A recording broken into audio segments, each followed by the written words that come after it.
Hey, good Sunday morning. Yes, it is a coffee morning right now, and it is the Nick Handley podcast, Nick Handley Show podcast, episode number 9, where there is a lot of ground to cover. It is a Elite Eight afternoon for the Nebraska volleyball team. Could we see a all-state of Nebraska half of the Final Four next week? Well, both teams got to get there. Nebraska playing Wisconsin today, and then it's Penn State and Creighton later today. Those two teams would lock up in the national semifinal, but we got to get there first. Going to talk about that. Going to talk some hoops. Going to talk some football. But before we get to any of that, be sure to subscribe to the Husker Max YouTube channel, where you can catch every Nick Handley show. Also available on Spotify. That's right. See that logo up there, the Nick Handley Show. Look for that on Spotify, wherever you get your podcast, right there, available for you. So excited to be talking to you today. As always, appreciate the support, as always. And I've labeled this episode Return of the Mac. And there is a story behind this, because there is a banger of a song by Mark Morrison that, as a lot of you know, I've had some producers in my time in the, 15 years now of between AM 590 and 1620 The Zone. And all producers that in their own unique way have always brought something to the table, whether it comes to just diligent work ethic, great on-air presence, or absolute amazing taste in music. Well, TJ Henning checks all of those boxes. Great on-air presence, always a great worker. But maybe, TJ, the best thing that ever came out organically of us working together, and the first time that it ever just became the Nick Handley Show on AM 590, it was you and myself, and it was a Friday tradition, right? As we got in that last hour at 5 o'clock, we would have Return of the Mac. So it is the Return of the Mac, but you, TJ, are the Mac. Oh, thank you for that intro, Nick. Very nice. Gosh, I feel I haven't done this in about 3.5 years. So I'm like, can I shake off the rust? I got a little nerves, but it's good to be back with you. I'm glad I got the bat signal from you. And yeah, that was really organic. We had some fun things we would do on other Fridays where it was 80s Friday or 90s rap Friday. Yeah, the music themes. Yeah, we had that going for a while. Listeners love that. But yeah, Return of the Mac, that was just a good way to kick off the final hour of the show with maybe the best number one hit wonder of all time. That song just gets you going no matter what.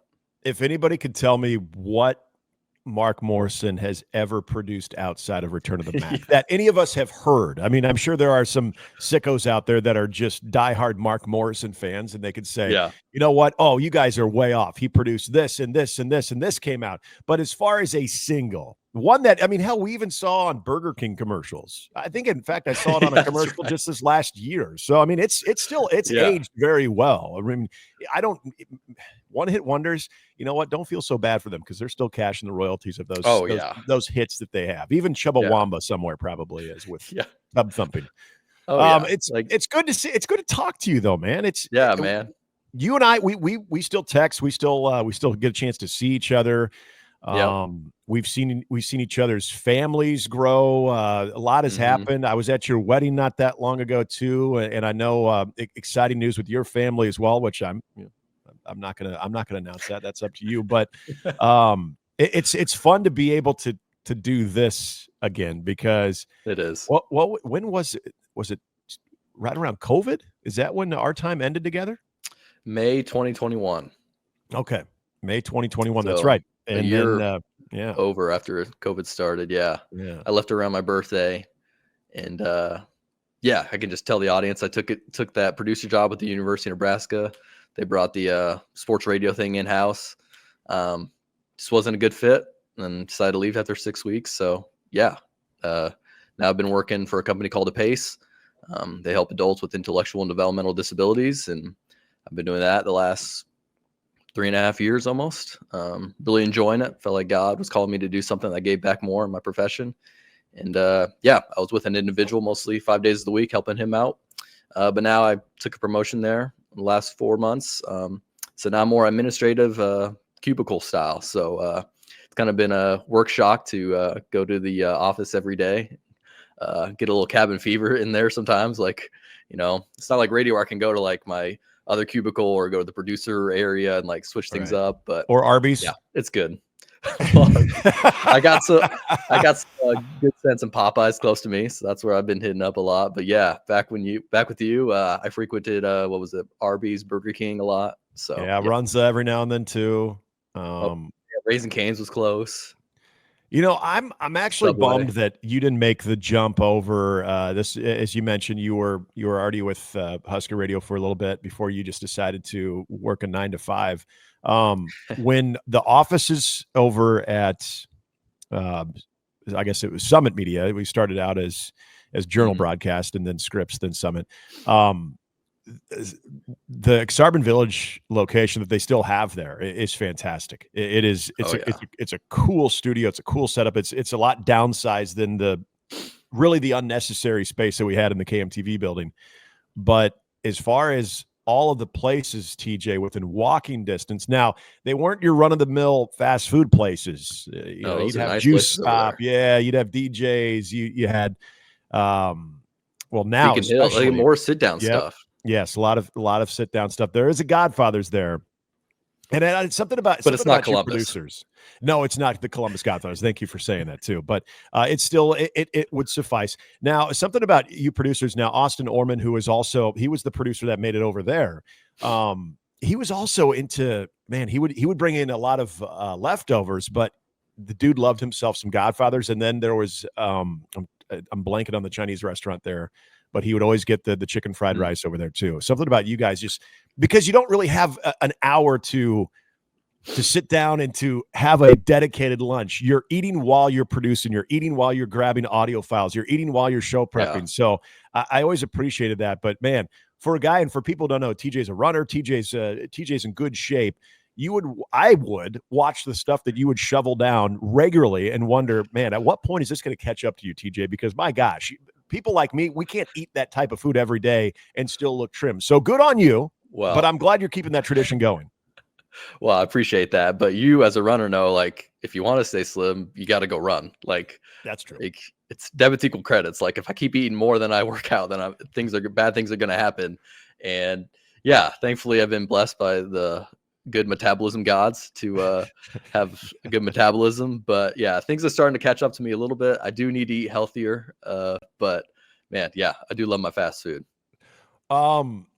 I know since I've done the podcast thing, you were the first person I reached out. I felt like if we're going to do something, I got to have you involved some way, shape, or form. And TJ is going to be with me sporadically throughout this journey too, here on the Nick Handley Show, because he was the very first producer, and happy to say a good friend as well. But I remember thinking back to some of the things that we pulled off on the show, and people may or may not remember, I was successful in talking TJ into growing out a mullet.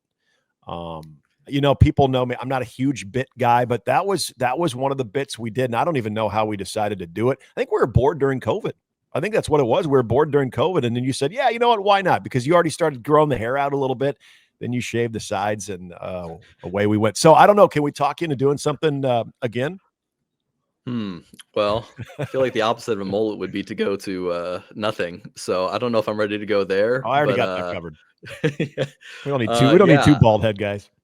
Yeah, it definitely helped that was during COVID. And like at that point, we just didn't know a lot. So I was like, well, I bet it's safer not to get near somebody close who's cutting my hair. So I just thought I'd keep growing it out. And then you're like, why don't you just grow a mullet? And I was like, okay, like I think if there's any time in my life I'm going to do this, I think it's going to be now.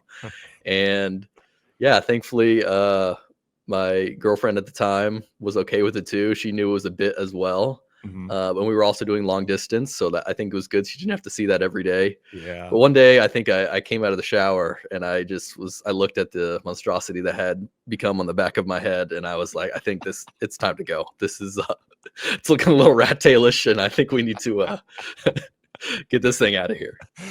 Hey, you committed to it. It's for however long you did. I applaud it. It was great. Yeah. I mean, I never was able to pull off like the Garrett Nelson with the locks and the flow in the back. That's what you want, but yeah. We needed to have you see. We used to call them. I don't know what the kids. The kids. the blades, like the Oakley blades, like the ones that Mahomes wears, that it became the style of getting the mullet and then wearing those types of sunglasses. We never got you to wear those sunglasses too. You were way ahead of the trend because it was shortly after that the kids were just rocking the mullet left and right, and that wasn't because they were part of a bit. They just thought it looked cool. So good on you. Yeah. I don't know. Style is weird. Everything is like just comes back in full circle. Like stuff I'm seeing kids wear now is like what they wore back in the 80s, and now stuff is close to the 90s. So it's all recyclable, and I'm sure COVID helps with that whole mullet thing. Yeah.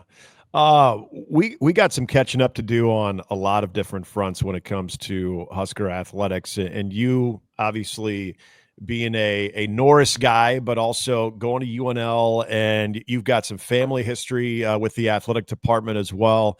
Man, it's kind of crazy with everything going on right now. As I mentioned, we've got a very exciting afternoon of volleyball where Nebraska's trying to get to the Final Four for the second time, trying to play for another national championship, and the opponents that they have to go through, it makes it that much more appetizing. I was talking to you last week. We were out at the very cool, by the way, and thank you for the invite out in Lincoln, downtown Lincoln, for the Christmas market. That was awesome.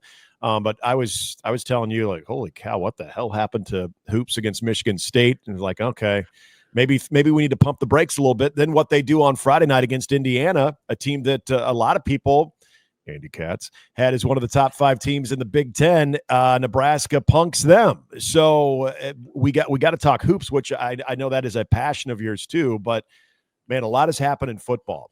And TJ, as we do the radio reconnection here, I want to talk to you about football from a standpoint of your overall confidence level in where things are now. And we can say in 2 years for Matt Rhule, because yes, there is a bowl game, but it's almost like you wouldn't know it because the bowl game seems like it's on the back burner right now with all of the coaching changes, the roster attrition, the addition, the subtraction. But at the end of the day, this is a 6-6 team. This is a team that in 2 years has won one game in the month of November. Now, that one win was an important one against Wisconsin this year to make them bowl eligible. But TJ, if you back up everything and you just evaluate 12 games under Matt Rhule, and 24 games now, but 12 each year under Matt Rhule, what is your confidence level compared to what it was when Matt Rhule was introduced to the public at that press conference? I would say my confidence level is pretty good right now. I feel like I have a decent read on this team. Sort of a humble brag, I have got the record prediction correct the last 2 seasons, and that is not something I normally get right. But I predicted 5-7 2 years ago, and I predicted 6-6 this year. So I feel like my expectations are in line with what I see and what I hear and what I read with the team. So for me, I think Matt Rhule is just slowly progressing this program where it needs to be. So in that way, I feel confident. I know we would love all the big jump from year 1 to year 2 or year 2 to year 3, and that could still be possible. Matt Rhule usually was around 500 his second year at the school and then took a big jump. So we'll see if that's a possibility. But yeah, I feel good about things where they are currently. I think the Holgerson hire is huge. I think the Butler promotion, I thought that seemed like what was going to happen when he was first hired, because if he didn't get the DC job, it seemed like he'd probably leave again, just like he did with the Buffalo Bills situation, because he desperately wanted to be a DC. So I feel like my expectations and confidence are right in line with where their program is right now. I'm close to where you are. There are some things with Matt Rhule individually in game that I still have some hesitation on. But to your point about a guy like John Butler, and also let's throw in Phil Snow to be the associate head coach. You're bringing in veterans. You're bringing in guys that have either been a head coach, been longtime DCs. Their overall experience in the game of football, regardless whether it's the pro game, college, or both, that you have experienced leaders in a lot of different areas, more so than you did. And if I try not to do this too much, because I think every coaching era is its own. It has its own pluses and minuses, if you will, even if we can't dwell on the pluses with the previous 2 coaching staffs. But That's the one thing that, I mean, I go back to even Bo, when Nebraska was at least winning 9 games, that I felt like Bo was always surrounded by a lot of yes men. I always felt that when Bo was challenged, and maybe the most he was ever challenged was when he had Carl Pelini on staff, that you would maybe get the best out of Bo. Mike Riley it's a hard one to kind of compare, because Mike Riley was the ultimate CEO. Stand back. He always put on the good face, always very pleasant. And unfortunately, it felt like the team took on that tone too, where they were just sort of lying in the weeds a little bit, and it just didn't have that type of mentality. But again, a lot of guys that he was comfortable with, but not necessarily guys that had either head coaching or a lot of experience outside of Mike Riley. And then the Scott Frost, I mean, it was all his dudes. And then when you bring in the Mark Whipple thing, which was just so bizarre, you could tell that was one of the most uncomfortable things for both parties, for both Mark Whipple and for Scott Frost. Scott Frost it's like the Bob Diaco.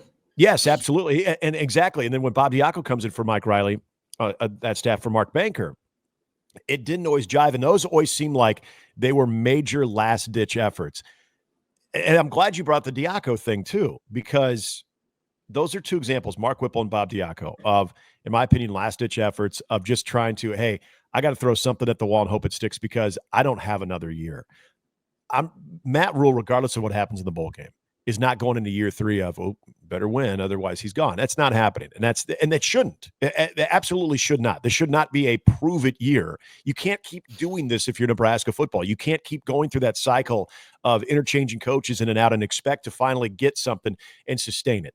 So that's, to me, that's off the table. And I don't think Matt Rhule has had the performance that would put him in a position of a third-year make-or-break type year. I think he's being proactive with this. And that's what I think is the difference between having maybe things forced upon you, like Scott Frost and Mike Riley had from their bosses. I think Matt Rhule is a CEO enough, but also he cares for this job. Not that the other guys didn't, but he cares for this job, and he's willing to make those changes and adjustments within his comfort level, because what's the most comfortable thing when you're in a job like that? Winning football games. And so I think he sees this as an opportunity to put more experience all around him, to continue to have ideas bounce back and forth. Because everything I've heard, Matt Rhule is as great as he is talking to the media. Matt Rhule is a guy that also can be difficult to work for because he's extremely demanding. And when you have guys that maybe don't, and I'm not saying Tony White didn't respond well to that. I'm not saying that any of the other coaches that have gone on, Terrence Knight obviously following Tony White, that made sense. I'm not suggesting that there was friction, but I think when you're a guy like Matt Rhule and you know how important year 3 is for this team to take another jump, this makes a lot of sense to me, and it doesn't reek of desperation is what I'm getting to. Like the other two hires outside of the old trust tree felt like to me. Those were desperation moves of, I got to show my boss that I'm willing to do what he wants me to do, and I got to get out of my comfort zone. Boy, I hope this works, where I think Matt Rhule is the one making this decision. Yeah, desperation, or just they were actually forced. Like Sean Eichhorst seemingly forced Mike Riley's hand, even though Banker had improved the defense from year 1 to year 2. Then no, we need to go get Bob Diaco, who supposedly is the best available DC out there, and he ended up having one of the worst defense in Husker football history. I admit I didn't mind Mark Banker. In fact, I kind of like Mark Banker. I was excited about Bob Diaco. I thought, wow, this is huge. But sometimes when you're maybe considered to be the best in your craft at that point, doesn't mean you're going to jive right away with the team or with the head man. And whoa, that was definitely the case. There's no reasonable reason, Nick Handley, for this to be working. The strain was spectacular. Yeah, my goodness. Yeah, I had a friend similar like you. He was absolutely ecstatic that we got Bob Diaco, who just got fired from UConn, and was pointing to the 2012 Notre Dame defense. And I was like, okay, yeah, maybe. But just because he's supposedly the best guy available on the market just doesn't mean like all of a sudden he's going to come in and have the best year ever. Like it can happen, but it went the completely other way. Frank Solich was forced to get rid of his guys, stick around, and then he ended up winning 9 games, but they still got rid of him. So like, yeah, Frost and Whipple, that was not great. And Frost, even with Walters and Lubick, I mean, you still felt like he was the guy who was ultimately calling the plays. Right. And then now with Whipple, it's really out of his hands, and he really is taking the CEO job. So yes, I would say Matt Rhule is ahead of the curve here, where he is not forced to do these things. And he clearly did it maybe even earlier than he wanted to. I mean, demoting Marcus Satterfield in season and bringing in a guy who's been on the couch working sparingly for TCU. Like, to me, that reeked of desperation, but also necessary at the same time, just because you needed a jolt. But it's also like, man, you just have 3 games left. Like, how much of a difference can he actually make? And he scored the most points ever in Matt Rhule's first 2 seasons, but he also scored the second and third fewest points this season. So it was a really mixed bag, and we'll see what we get out of the bowl game. Coaching can make a big difference, Nick. I think Dana Holgorsen will, but ultimately we got to get some better players. And I keep telling that to my friends. Like, if you really want to, like, they were all okay, so everybody was pretty anti-Shenander when he came here because they saw what he did at UCF, and they're like, they won all by offense. So, like, they never give Shenander a chance, and he ended up being the best coordinator that Frost had. I agree. 2021, I thought he was outstanding. Oh, yeah. And then the same thing I felt like with Satterfield. Nobody gave him a chance. And there were things I actually liked that he did this season, like the way he used Ja'Cory Barney early in the year on those jet sweeps and those slow drag routes. Now, it became predictable, but then all of a sudden, Rutgers game, boom, Barney's the decoy, and there goes Janiron Bonner off that same action. Yep. But then, it always seemed like maybe Satterfield had a ceiling. So Holgorsen can definitely increase that ceiling a lot. That guy is a great offensive mind, but coaching can do a lot. We saw with Cignetti, you can make big leaps. PJ Fleck, I know a lot of people don't like him, but the guy consistently does more with less. I mean, he continually gets 2-3 stars. I mean, Sam McEwen wrote on this. The guy just develops guys and works with them and coaches them up, and they continually have winning seasons. Coaching can do a lot, but you also got to get the Jimmies and Joes. I'm not a big recruiting guy, but I do like the transfer portal. That is exciting. But you got to get more playmakers on offense, I think, if you want to really go where you want to go on offense.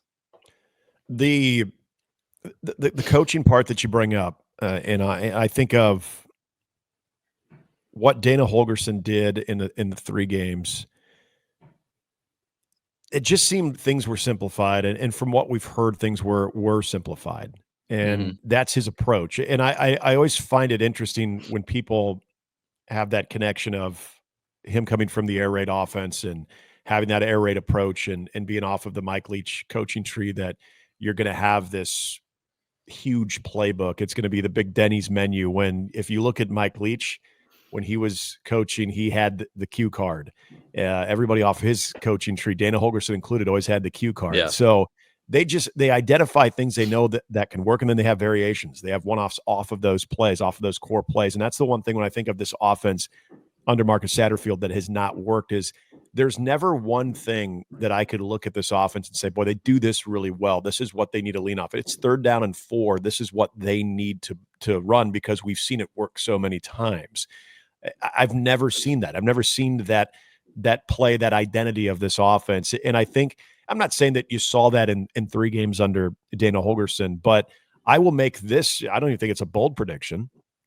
I will say by games 2, 3, or 4, TJ, in 2025, that you'll see those core type plays. You'll see those money plays that Nebraska is able to have the personnel to pull it off and have success off of it. I feel this offense will take on more of an offensive identity. And I go back to the one thing about Marcus Satterfield is I just felt that his playbook, and from what we've heard, that playbook was huge. You've got a sharp-minded freshman quarterback, but TJ, he's still a freshman. And you have that type of playbook. You're also relying on some younger players like a Ja'Cory Barney to also understand that too, to be big playmakers in your offense. I think having that thing pared down, cut in half, but still having its ability to be effective, and then be able, like you mentioned with Ja'Cory Barney, when Marcus Satterfield would use him as a decoy in the Rutgers game, be able to have those moments where, there's that unpredictability because you've been setting a team up. And that's where, again, I go back to the experience that Dana Holgorsen has had, both as an OC and a head coach, but being an offensive-minded guy. And now having a chance to an entire offseason to take inventory of what he needs to be effective, who's leaving, and who they need to continue to identify in the transfer portal. And then you got those young freshmen. There was a wave of guys, the Bellevue West receivers and McMorrison and Hall have left. Mm-hmm. There's a lot of interesting younger pieces that I'll be curious to see how they factor in after 1 or 2 years of college football just being in the system. Because obviously there's going to be more attrition with this roster. There's going to be more addition. There's going to be more subtraction. But on that offensive side of the football, for me, is where I'm curious. So it does go back to what you're saying to the Jimmies and the Joes. But to me, also the position that Marcus Satterfield and this offensive staff can put those guys in, I have confidence that at the very least this offense will have an identity, and something that we have not been able to say about this offense in a while. Yeah, I remember when Josh McDarris was asked when Mike Riley took over, like, how much easier is it to understand the defense? Mm-hmm. And he said, oh, yeah, like Bo's defense was like trying to read an encyclopedia. Like this defense, a lot easier. And but Bo was a great defensive coach, but obviously could still have his hiccups against certain opponents. But paring things down like Holgorsen did obviously seemed to have a good effect. And now that he'll have a whole off season to get his stuff in there, that'll be huge. I think Nebraska's offense, I did this thing where I was comparing Adrian Martinez's true freshman season to Dylan Raiola's, because they're the only two freshman starting quarterbacks to start the entire season, their true freshman year. And man, Martinez freshman year, man, like no wonder he had Heisman hype and odds even after that season. Like he had 25 total touchdowns. Dylan Raiola only had 12 this past year. Like he doubled him up. So there's going to need to be a major improvement there from Raiola. Obviously the running is not a huge thing from him. So my big question mark going into the season, this past season and going into the next one, is how can Nebraska consistently run the ball without a running quarterback? And 2 years ago, they were one-sided on offense where they just ran the ball, couldn't pass it. This year, we could pass the ball, but not run it as well. So we'll have to marry those two things. And obviously the great mind Holgorsen is, I think he can do that. I gotta give props to the offensive line, Nick. That's one thing I think has been not so great the last, 10 years or so. I felt like they were pretty good in the first few years of Bo Pelini, but I felt like the offensive line just slowly declined. But they were, I would say, good to above average this year, and keeping Raiola upright. So I got to give some props there. Pass blocking, I would agree. Pass blocking, I'd agree. Yeah. I think the offense improved by about 4 or 5 points. And I think maybe when you took out the 3 defensive scores and the safety, maybe it was more like maybe just 3.5. You'd like to see a bigger jump, but if you get another 4 or 5 points, then you're about averaging 25, 26 points a game. Okay, so I still felt if Marcus Satterfield had stayed the offensive coordinator in the final 3 games, they still would have got that 6th win. Do you agree with that, Nick?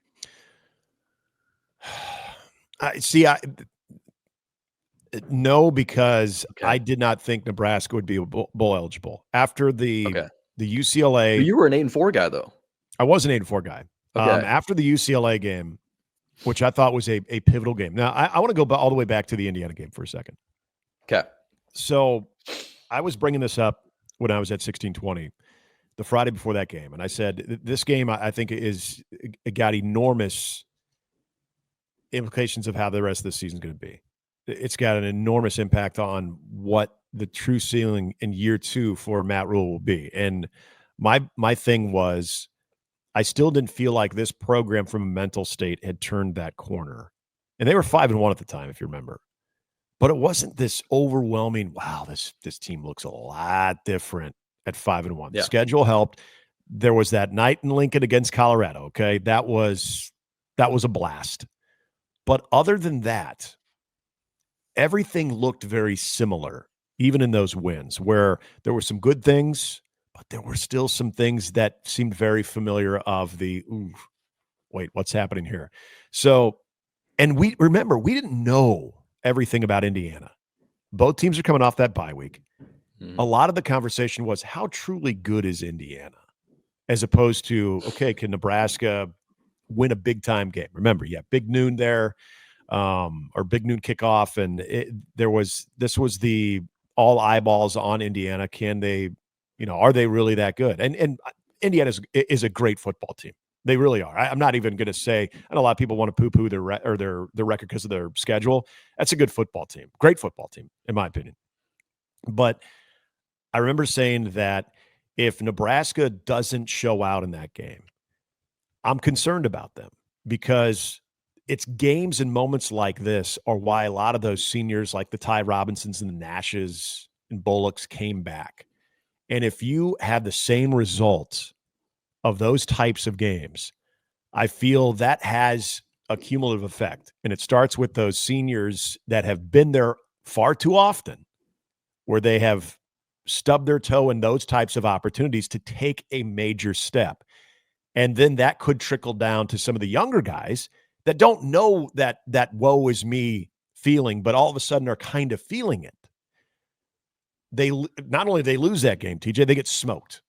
And I thought if they were to lose that Indiana game, boy, this could be interesting. This could be a team that all of a sudden their ceiling drops, in my opinion. And you're right. I was as an 8-win guy. They lose that game, I dropped my ceiling down to 7. I thought the most they could do would be 7, and they still had half their games left to play. Yeah. Then there came the UCLA game, where I was ready to believe that, hey, boy, this sets up really good. You play UCLA, then you go into another bye week, then you have a USC team that's struggling, and they're trying to figure out who their freaking quarterback's going to be. Then you got a Wisconsin team that is yet to take a major jump in year 2. They had their little moment of playing good football, but then they kind of were struggling again. And you always know the Iowa game's going to be close. So all of a sudden, if Nebraska can knock down win number 6, then go into a bye week with 3 winnable games, okay, now we're talking here. Maybe they could pull us back in. When they lost that UCLA game, TJ, I was convinced that it was going to be another 5-7 season. So, in a very long-winded way to answer your question, no, I do not think Marcus Satterfield as the OC would have still been able to get Nebraska that 6th win, because I just didn't think they would get that 6th win after the UCLA game. See, and I did, because, again, just all off season, from what I would read and what I would see and what I would hear, I just felt like this was a 6 or 7 win team. I was split down the line all year, like 6 or 7. And then the week before the season, I picked 6 and 6, just maybe play it safe, or, it's still improvement. Mm-hmm. You're getting to a bowl game, which you haven't done. But, I heard some media members predicting 9-3, and I was like, man, 9-3 is my best case scenario. And so I just couldn't get there. So I felt like my expectations, again, were in line. So even though Nebraska was still stuck on that 5th win, I still felt like this was a 6 or 7 win team, and that in those final 3 games, they could still win 1, maybe 2. And obviously they lost 2 more close games to USC and Iowa. And they finally broke through against, a kind of hapless Wisconsin team. So maybe with Satterfield, they don't win as big as they did against Wisconsin, but I still maybe think they get there. So yeah, I just always thought this was a 6 or 7 win team. And that's where they finished up, and they do have a chance to go to 7th win, although it would be in the postseason. Well, and I suppose if I were to look back and see the state that Wisconsin was in, you're probably right. If Marcus Satterfield is the OC in that game, they probably scrape by and win. But I also wonder what type of confidence level that Holgorsen, and again, I'll say, paring down that offense, giving that offense less to think about and more to lean in on and say, hey, we do this well. Let's go with that. If that also ignited a lot of things too. It's a very good question. It's an interesting one as well. And it brings me to this next question here. This is, if I'm hearing you correctly, they're pretty much on schedule of what you've had this Nebraska team at in 2 years under Matt Rhule. So I think I know the answer that I'm about to the question I'm about to ask you, and that is, was 2024 a success in your opinion? Yeah, in my eyes, it was. I know a lot of people were like, we're above, Nebraska football, we're above 6 and 6. Like, we're above getting to a bowl. Like, we should have bigger standards. But as you've mentioned before, as we've done shows in the past, like, hopefully, and I think that fan base has been humbled a bit, where they can look at least getting to a win that they haven't reached since 2016 as a success. And had they got to 7, that would have been right in line with where I'm thinking. Anything after that would have been gravy. But yeah, also, if they just would have been 1 win short at 5, it would have been a failure. So it's a very thin line. But to me, this season was a success. You made it to a bowl game. You got to at least 500. I would love, as you had mentioned the past two, the NFL, they're probably going to go to 18 regular season games and 2 preseason games. And now that these NCAA athletes are going to be getting that 20.8 million spread out come July, I wouldn't mind if we increased to 13 regular season games, and to qualify for bowl game, you had a winning record. So you had to go at least 7-6. You and me both. But right now, all you had to do is just get to 6-6. And that's a thing Nebraska hasn't done in quite a while. So to me, yes, this season was a success. I would love the big jump, but sometimes I would play that one hot button drop of Bill Murray on What About Bob? Baby steps. Sometimes you just need little baby steps. Got 5 wins, got 6 wins. As long as you keep improving, that'll make some people at least happy, even though I know they want more than that. I'm hearing that in my head right now too. The baby steps, baby steps. Oh, that was a popular hot button there. What about you? Was this season a success? I push back on it a little bit, and I say no. And that's not because I had them as an 8-4 team, and if anything less than that was going to be unsuccessful. I did feel that this needed to be more than a 6-6 team. Now, there are exceptions to some of the reasons why. Indiana was far better than any of us could have imagined. Yeah. So part of my preseason prediction was trying to forecast what their opponents would look like too, what type of season they would look like. And you would think that coming off of a bye week going to Bloomington, Indiana, in that program's history, in Indiana's program's history, that would be one that you would put up into the good opportunity. We don't count. We don't say, oh, that's a win. Yeah. We call them the good opportunities. That would have been a good opportunity game right there. My biggest pushback on the overall success of this season is there was still the inability to close out games that you were either leading or the one score part of that. And there was a variety of reasons that I thought led to that. There were, again, clock management issues. There were things that have happened on the sideline involving Matt Rhule's decision-making that I felt played a role in that. There were moments where the Iowa game, I think it was still the perfect example of, you got to be kidding me, this again? So you're right on its surface. You're one win better than you were a year ago. You get to a bowl game, and those 15 practices are valuable, especially with a youth movement on this roster. But I look at the way some of these games played out, and there was a lot of that same old Nebraska feel, that until they can get over that, until I see them playing a game like they are against Iowa, where some of those games, hey, they're going to be ugly. There's going to be games where you're up by 10 going into the fourth quarter, and it is a brutal watch. It's like a 13-3 game or whatever it might be. But your mindset as a fan is, oh, they got this. Yeah, I have no doubt whatsoever in my mind, because you've seen enough of the close game situations where Nebraska, both execution-wise on the field, but also on the sideline, has all been in sync. And there were too many times this year that wasn't the case. And so the record, I'll take it. Everyone will, because it is a bowl game. It's a postseason. Nebraska playing in December, which is great. But I still think there were moments, too many of them, that were left on the field and from the sideline that doesn't allow me to say, yep, this was a success, if that makes any sense. Yeah, for sure. I mean, the 1-5 and 1-score games again this year, troublesome. Don't like that. Been a huge bugaboo going back to Mike Riley. Bo had a pretty good one-score game win percentage. Obviously, Frost really struggled. That's ultimately what got him fired. But yeah, I mean, going into the season, I thought, okay, there's for sure 2 wins against Northern Iowa and UTEP. And then I thought for sure 2 losses at Ohio State and at USC, because I still think Lincoln Riley is a heck of a coach. That 4th down play he called, that speed option. Might have been the call of the season for him, and I don't know where it ranks amongst his career calls, but it had to be up there. They probably didn't run that at all with Miller Moss. So to have that ready with the backup quarterback, that just shows his offensive genius. But when you were watching USC, though, other than that, weren't you?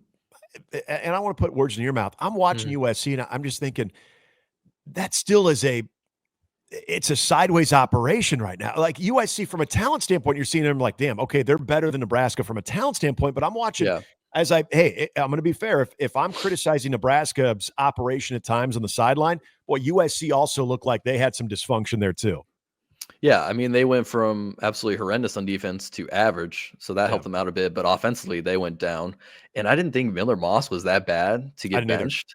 But, I mean, obviously, they made the move they did to spark something or keep that backup quarterback for next season. Or I know they lost that one quarterback that was committed to them to Colorado. So maybe that was part of the thought process. Mm-hmm. But yeah, I mean, obviously they weren't a perfect team either. And but overall, I still think his coaching acumen has showed over the years that he knows what to do in high pressure situations. So yeah, I thought there was 2 for sure wins, 2 for sure losses. And then I thought then there's 8 toss-up games. And if Nebraska can just get to at least 500 in those toss-up games, that boom, there's at least the 6 wins. And then maybe if you can get over the edge, get to 5-3 in those games, there's 7. But 1-5 1-score games. But when I went back and looked at the spreads that were single digits, like 8.5, Nebraska was actually 3-4. Yeah. I don't know if that's any consolation for anybody, but you're getting close to 500. Vegas, for the games Vegas thought was close, like Nebraska won some of those. I think that was the Colorado, Wisconsin, and Rutgers game. Those spreads were all 8 or 8.5 or less. So I don't know. There's a little momentum going forward. I don't know if the bowl game practices are so huge this year. I mean, they for sure are, but like having to pare down the roster and so many guys in the transfer portal, like Marshall just had to announce like they can't play in the bowl game because they don't have enough players. Like, I know, is this COVID again? I know, like it's going to be beneficial for Rhule and a lot of those guys, but man, it's just, it seems like it's going to be so different with so many guys in the portal and having to trim down that roster. And obviously you're going to have some New York City, New Jersey guys who are pretty motivated, like Ramir Johnson, Cam Lenhart, and obviously Matt Rhule being from there. So, but ultimately, I wonder how beneficial these 15 practices will be. There's a couple things on football that I want to get your thoughts on before we pivot to basketball. The schedule for 2025. Look, it is December 15th. I am not about to start throwing out a record or my thoughts. We have no idea what the roster is going to look like. We don't. I know the game currently is scheduled to be in Indianapolis, but there's a good chance it's actually going to be at Arrowhead Stadium against Cincinnati to kick off the season. I'm not going to lie, though. I like the schedule a lot. I think the schedule from a standpoint of how it could potentially, and I say potentially being the operative word there, how it sets up, because I love them getting Michigan as early as they do at home. I think then having a bye week, I think Michigan State's going to be a much better. I really like Jonathan Smith there. Smith is a good coach. I'm right there with you. But having a bye week and them also coming to Lincoln, the fact that Nebraska, it doesn't matter if that game is in Kansas City or in Indianapolis against Cincinnati. They're going to have the majority of the fans regardless. So you have 4 true home games, but essentially your first 5 games are going to have a home field feel when it comes to crowd support. Then you go to Maryland. Then you go to Minnesota. Again, Husker fans will travel very well. Northwestern at home, USC at home, UCLA on the road. Obviously, you get a bye game before the Penn State game, going out to State College, and then you get Iowa at home. It sets up, in my opinion, there is that stretch of games between Michigan State, Maryland, Minnesota, Northwestern. As you mentioned, some of those 50-50 type games that Nebraska needs to, if they're going to show improvement, if they're going to have sustainability, they've got to be able to win those games and leave no doubt. You get that little stretch of games. I think, again, timing is everything when you get certain opponents. I think getting Michigan earlier at home, to me, is also more of a benefit than anything. I'm telling you, I'm not even close to putting a number on it, but TJ, when it rolled out, because we already knew who their opponents were going to be, and we knew what the home and away games were going to be, it was a matter of where those games line up, at least as of now, not knowing how any of these teams are going to be in 2025. Just on the surface, I don't mind this schedule at all. Yeah, so I've been hearing that sentiment a lot. Your former colleague Connor Happer, when these opponents came out like a year ago, I thought 2025 and 2028, those look like the toughest. When you just looked them all up, they look because like you don't have Ohio State and Oregon though, which is also going to be a big part of this. You don't, but man, like I know Michigan wasn't what it was normal years, but they just got that 5-star quarterback, so they could look completely different on offense. Penn State, that's always a tough place to play. Michigan State has improved under Jonathan Smith. PJ Fleck just continues to win. Lincoln Riley, I think, is a good coach. We're in LA. Deshaun Foster, like, I can't believe Nebraska lost to him, but they did. So maybe he's got more, and he's already got his OC changed. So I guess I don't know especially share the same sentiment. I feel great about the non-con. Like, I feel like Nebraska should go 3-0 there, especially if that game's moved to Kansas City instead of Indianapolis. I don't think it matters. And I think it will move to Kansas City. I truly do. I think it's a matter of just making that official. But if that was still played at Lucas Oil, I don't think it matters. Yeah. So as far as the support, I'm not saying they'd win regardless. I'm talking about the support and how many fans Nebraska would get. Yeah. I'm not trying to be a downer on the schedule. It's just, as I've gotten older, like, I definitely was more of an optimist when I looked at sports. And now as I've gotten older, I feel like I've become more of a realist. And just, I can't lie to what my eyes and ears are telling me when I watch this Nebraska football team. Because everybody said, the schedule sets up so great this past season. They're going to go 7-0 and they're going to go 8-4, 9-3. And I was just like, yeah, you're right. We've had the easy schedule thing before. We were playing in the Big Ten West for a decade. That was probably the worst division other than one of the ACC Coastals. Yeah, you're right. And Nebraska still couldn't take advantage of an easy schedule. So to me, it all goes back. It's about Nebraska, not about the schedule. Can Nebraska get themselves right? If they get themselves right, they can start playing better ball and then hopefully winning some games against better opponents. Quit being so damn logical. Let me have my moment here, okay? Does the outcome of the bowl game – now, I would say this. If Nebraska got just absolutely housed by Boston College – that would be one conversation.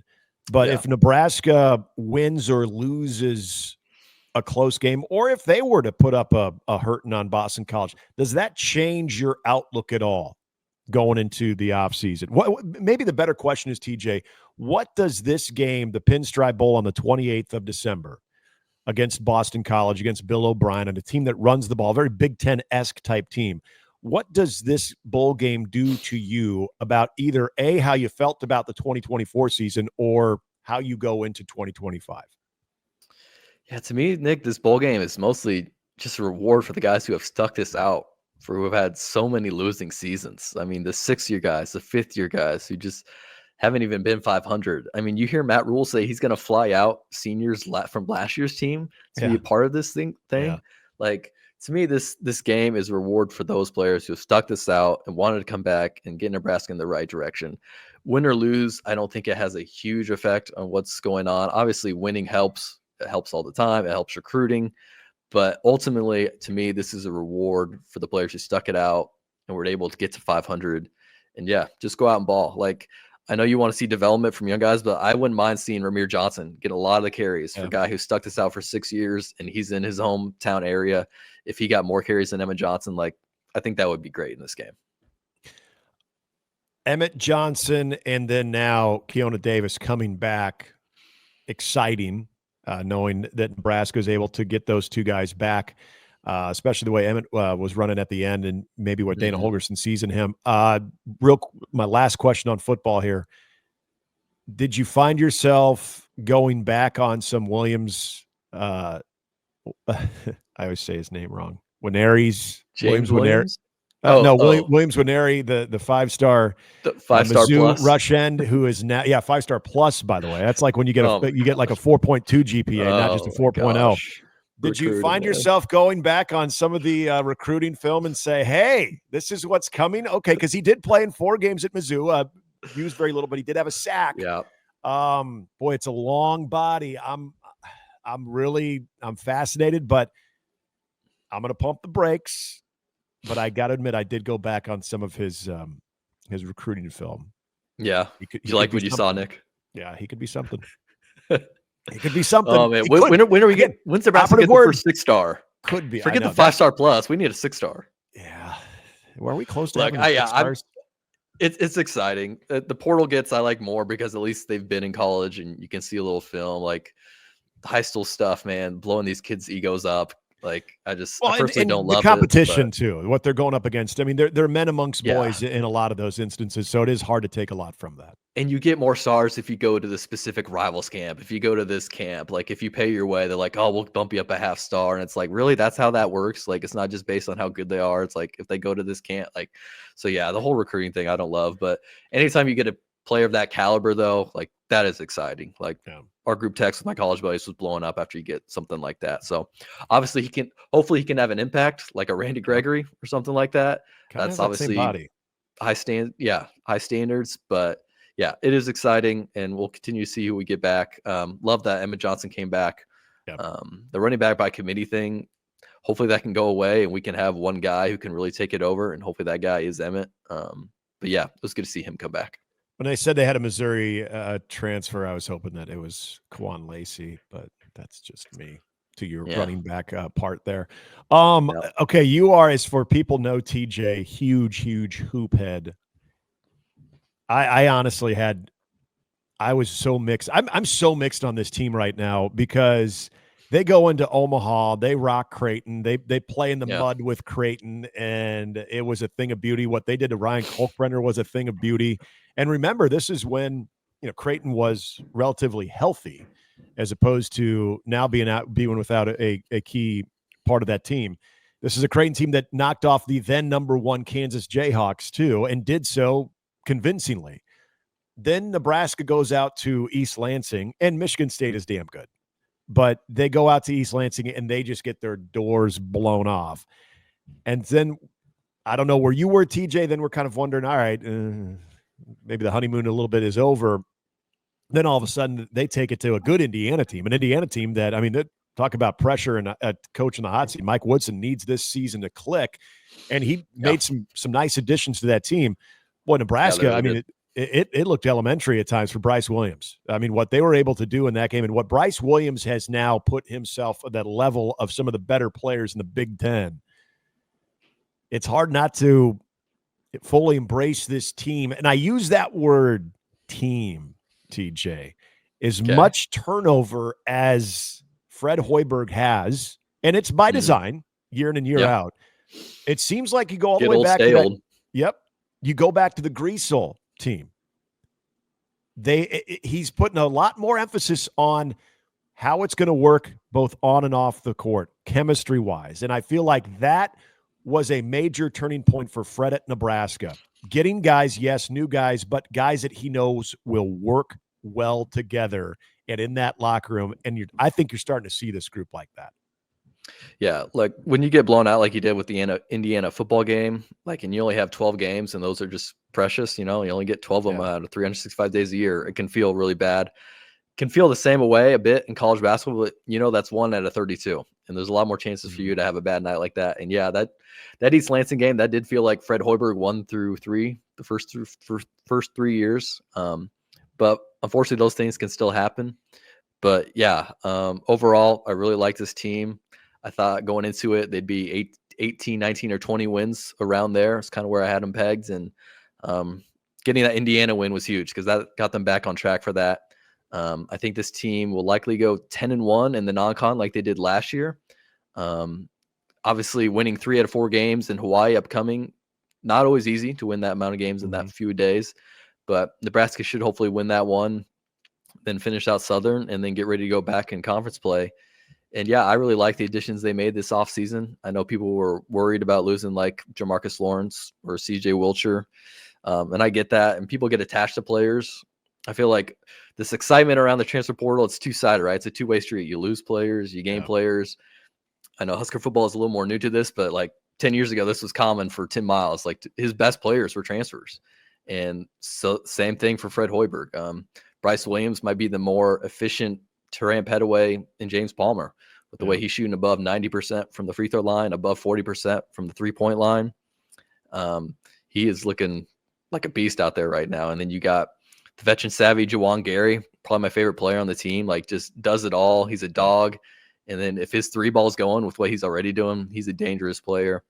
And yeah, great additions like Burke, Andrew Morgan, that we can get into more. But what are your initial thoughts of the team, Nick? I actually am probably further ahead than what I thought they would be. I'm pleasantly surprised. I thought this team was going to be a team that at their ceiling would be they're a bubble team. And of course, once you're in that conversation, it could go one way or the other. Yeah. But I didn't necessarily see this team as, oh yeah, they're an NCAA tournament team. I think there's things about this team where everybody would focus on the departure of Keisei Tominaga and where you're going to replace that. Well, you're probably not going to do that with one guy, but you got a couple of guys. And I was huge on the Connor Essegian because I remember 2 years ago when he was just starting out of Wisconsin, that guy, when he was on the floor regularly, there may not be a prettier shot in the Big Ten. And you even saw that in that first meeting with Nebraska and Wisconsin last year where he came off the bench. He was banged up and he was just getting back into the flow of things. And he knocked down a couple of big trays too. He's just always looked apart to me that he's going to, whether he's in a starting role or he's coming off the bench, that he's going to give you some big buckets. And he's shown that so far for Nebraska. I thought that was a huge addition. But the one thing that I like, and it's more on the defensive side of it, is what they've been able to do from a variety of defending the rim with a couple of big men. You mentioned Burke, but also Braxton Mia, Andrew Morgan. Those guys can give you different defensive efforts around the paint and around the rim that I think Nebraska just honestly lacked. I mean, you needed to have, different guys sort of filling that role last year, but, having that constant rim protector for a team that I still think is going to have more of a defensive identity consistently than they will offensively, I think that allows this team to be a little bit more creative with what they want to do with their lineup, depending on the types of teams they're playing, whether they want to go with a smaller lineup or a bigger lineup and have some more bigs. I don't think Fred has had that type of flexibility, that type of ability to do that when it comes to mix and matching. Think about one of their biggest guys last year. Hardly ever played in the paint in rink mass because he was also so effective outside the paint offensively. And, you would get him in there. This was not a good rebounding team a year ago. I think they're better from that standpoint too. So I think there's a lot of little things that could lead me to believe that this team is definitely on a path that could lead them to the NCAA tournament, where I thought at the most they would be on a path that'll put them in the bubble conversation. Yeah, I remember hearing you say you were big on the Essegian pickup, and for the most part, he's been pretty great. I mean, he had a little bit of a slow start and then held to 1 point in Michigan State, but man, that guy can light it up, and you needed shooters to replace Keisei and CJ, and you think you would get that with Connor, and you're hoping you were getting that with Gavin Griffiths from Rutgers as well. Yeah, he's another guy. I'm waiting to see what his impact's going to be. Yeah, I was hoping for more from him, but kind of seems like now maybe he's fallen out of the rotation. This is a deep team, Nick. I mean, last year they led the Big Ten in bench scoring, and I think they're going to do that again. He's been playing 10, 11, 12 guys. I think he's finally starting to pare that down more to maybe 8 or 9. You saw Gavin Griffiths sit that Indiana game, and Caleb Jacobson only got 3 minutes. Yep. But back to the big men. So yes, losing ring mass, absolutely huge. I mean, the offense ran through so much of him last year. Keisei coming around those curls off him and dribble handoffs. So I was excited when we got Burke and we got Andrew Morgan. I was like, okay, here are the guys who can hopefully replace a little bit of what Rink Mass and Josiah Alec brought. Because obviously neither of them are the 3-point shooter that Rink is, but they still have that ability to stretch it out. And then they're also able to play well down low. Neither of them are the passer that Rink is. Yeah. Although Burke, I thought, had some good playmaking abilities there the other day. Yeah, I love Burke's fire, man. He's like a mixture of Christian Sang-Hardinger with his passion and 3-point play, but then he's got the touch of Jorge Brian Diaz down inside. Whoa! He's like a mixture of both those guys. So Jorge Brian Diaz. Wow. Yeah. Woo. See that combo coming? You're going to the vault. I love it. Yeah. One thing that does worry me though a little bit. So people last year were very worried that Nebraska didn't have a traditional point guard. Yeah. And now we have 2 of them this year. That wasn't something I was so worried about last year, because if you look back at Fred offenses back at Iowa State and Nebraska, whether it's George Niang, Royce White, Derek Walker, Ring Mass, it doesn't really necessarily matter who brings the ball up the court. The offense is getting initiated by the big man. Yeah. So I thought it was big to get those guys that we did. And now that you do have true 2-point guards in Raleigh Worcester and Aaron Eulis, things are still looking good, but they aren't great 3-point shooters. I mean, Raleigh is 23%. Aaron Eulis is 20%. They both average more rebounds than assists. So these aren't your like traditional point guards where they're able to shoot it and pass it out. So finally on Friday against Indiana, we saw the no point guard lineup with neither Rooster or Aaron Eulis were on the court. And that lineup was +6. They went on a 12-6 run. Yep. So I would love to see more lineups where Bryce takes back the point guard role he would take last year. Put in Bryce, Connor Season, Juwan Gary, Burke, and Andrew Morgan. Those are your 5 guys that right now have the best advanced stats, like player efficient rating and win shares. Like I would love to see those 5 guys get on the court together. So we'll see if Fred will eventually go to that as we get into better play, because Raleigh right now is able to back down those smaller guards and get those easy 2s around the bucket. Yeah. But his lack of shooting, and when he faces bigger guards in the Big Ten, I wonder if that will become more of a limitation. And again, if that's the case, then you're still continuing to provide a lot of depth and a lot of options, which I think is a huge plus for this team and for what Fred has to choose from. The other thing, and you bring up an interesting point about the point guard position under Fred. I think of some of those really good Iowa State teams. You mentioned the bigs. It's when they've had that score at the 2 spot, and I'm thinking of one of the key areas that they could launch the 3. And all those Fred teams, they had 3 or 4 guys on the floor at any given time that were probably going to be above 35% beyond the arc. But Naz Long, we all remember him. He wasn't a point guard. He'd bring the ball up every now and then, but he was going to hurt you more beyond the arc. Matt Thomas, same thing, was a guy that he was probably going to be somewhere in the corner, not always bringing the ball up for Fred, but he was always going to be somewhere in the corner that on the kick out, he was going to knock down. He was going to be deadly from that area too. So having those types of shooters as opposed to a guy that is more that traditional point guard, I would agree, TJ. I think it's a fair point that as long as you have that proven score and that guy that can hurt you both in the paint and outside, that I think you have in Bryce Williams without question. And seeing him take on this role, it was always talked about that with the subtraction of some scores in Rink Mast and Keisei Tominaga, that Bryce's role would have to evolve big time. At times and that was my hesitation about this year too, is can Bryce really make that type of a jump to where all of a sudden he's giving you a couple 30 burgers a night? You're seeing that right now where he can take over. He can get himself to the free throw line. He can knock down the 3-point shot. He can hit the mid-range jumper. He can create finish at the rim. So there's a lot about his game that, frankly, we didn't just see because they didn't need to rely on him so much. But you would see it, TJ, last year. I remember that awful loss to Minnesota early in the year. He was so good in the first half, but then he was non-existent in the second half.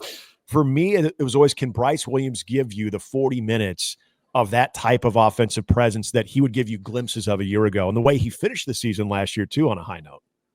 Yeah, Bryce has almost got that. He's got that quiet demeanor like Isaiah Roby. And what we all say about Isaiah Roby, does he know how good he can be? Yeah. And I think we think the same thing with Bryce, like putting up 30 last night, putting up 27 or 28 to open the season. Like he's averaging, I think, 19 points right now, like close to 20 a game.